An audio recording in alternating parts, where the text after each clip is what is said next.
బంగ్లాదేశ్‌లోని ఒక youth leader చనిపోయాడు. అతని పేరు యస్మాన్ నది. ఆ విషయం మీకు తెలిసిందే.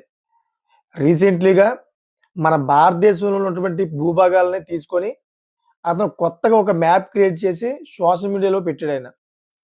ఆ మరుసటి రోజే ఆయన్ని ఇద్దరు దుండగులు బైక్ మీద వచ్చి కాల్చి చంపేశారు. ఈ విషయాలన్నీ మీకు క్లియర్‌గా తెలిసిందే. ఇది ఎందుకు చెప్తున్నానంటే కొంచెం మీకు క్లారిటీ కావాలి కాబట్టి, ఈ వీడియో యొక్క ఈ థంబ్‌నెయిల్ చూసిన దానికి సంబంధించిన క్లారిటీ కావాలి కాబట్టి మీకు చెప్తున్నానన్నమాట. సో, మనం ఏమనుకున్నాం ఇప్పటిదాకా, ఇతను భారతదేశం యొక్క భూభాగాల్ని మ్యాప్‌లో క్రియేట్ చేశాడు కాబట్టి, భారతదేశానికి సంబంధించిన హిందువులే అతన్ని టార్గెట్ చేసి, ఓవరాల్‌గా మోడీ ప్రభుత్వం అతన్ని టార్గెట్ చేయించి, లేదా అక్కడ అతన్ని చంపించారని చెప్పేసి, అక్కడ ఉన్నటువంటి ఎవరైతే ఉన్నారో యూనస్, యూనస్ ఎవరైతే ఉన్నారో యూనస్ అహ్మద్ అతను అంటే తాత్కాలిక ప్రభుత్వం యొక్క ప్రధాని మాట ఆయన. ఆ బంగ్లాదేశ్ యొక్క తాత్కాలిక ప్రధాని రెచ్చగొట్టే వ్యాఖ్యలు ఇప్పటిదాకా చేసుకుంటూ వచ్చాడు. సో, దానివల్ల అయితే బంగ్లాదేశ్‌లో ప్రజలందరూ కూడాను ఇది భారతదేశం యొక్క పనే. ఈ యువ నాయకుడు చనిపోవడానికి కారణం భారతదేశం పనే అని చెప్పేసి భారతదేశం మీద విరుచుకుపడడం, అక్కడ ఉన్నటువంటి హిందువుల మీద దాడులు చేయడం. రీసెంట్‌లీగా ఒక 2 రోజుల క్రితం అయితే ఒక హిందువుని చాలా దారుణంగా చంపి, చెట్టుకి కట్టేసి కాల్చేయడం ఇయన్నీ జరిగినాయి. ఇప్పుడు లేటెస్ట్‌గా ఒక వార్త అయితే బయటపడ్డది.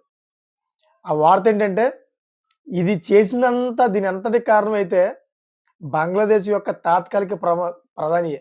అదే యూనస్. ఈ యూనస్సే కావాలని అతన్ని చంపించి, రాబోయే ఎన్నికలు రద్దు చేయడం కోసమైతే ఈ పథకానికి ఈ పథకం పన్ని మరీ అతన్ని చంపించని చెప్పేసి బంగ్లాదేశ్‌లో మొత్తం యూత్ అంతా, బంగ్లాదేశ్ ప్రభుత్వ ప్రజలందరూ కూడా అతనికి వ్యతిరేకమయ్యారు. ఎవరైతే ఇస్మాన్ హదీ చనిపోయారో అతని తమ్ముడు మీడియా ముఖంగా అయితే కొన్ని ప్రశ్నలేసాడన్నమాట.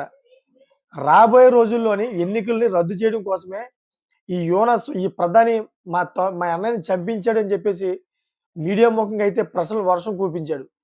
తప్పకుండా అతనికి శిక్షించిన పక్షంలోని షేక్ హసీనాకు పట్టిన గతే నీకు పడుతుందని చెప్పేసి మీడియా ముఖంగా అయితే ఈ ఇస్మాన్ నదీ తమ్ముడు వార్నింగ్ ఇచ్చాడన్నమాట.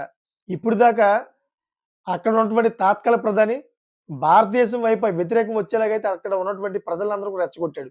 తీరా చూస్తే తన పనే, తన రాజకీయ స్వార్థం కోసం, తన పదవి కోసం వచ్చే ఎన్నికల్లోని అతను ఓడిపోతాడని ముందే పసిగట్టి ఈ ఎన్నికలు రద్దు చేసే దిశలో అయితే ఈ దుమారాన్ని రేగగొట్టాడన్నమాట. సో, దీని గురించి అమెరికా ఏదైతే నేతలున్నారో అమెరికా అక్కడ చట్టసభల్లో కూడాను పార్టీ ఎన్నికలు జరగాలి. యువ నాయకులందరూ కూడా వాళ్ళకి నచ్చిన పార్టీల్లోని ఎన్నికల్లో పోటీ చేయొచ్చు అని చెప్పేసి అక్కడి నుంచి కూడా ఈ బంగ్లాదేశ్ ప్రభుత్వం మీద ఒత్తిడి తెస్తుంది.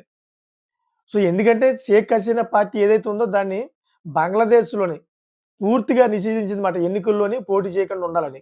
సో, దాన్ని వ్యతిరేకిస్తూ అమెరికాలో అయితే చట్టసభల్లోని అది తప్పది, చాలా తప్పది.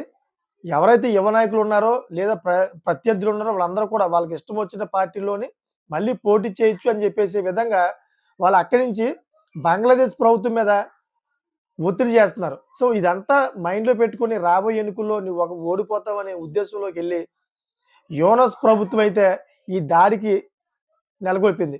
చూసారు కదా! మీకేమనిపిస్తుందో కామెంట్ చేయండి. Thank for watching friends.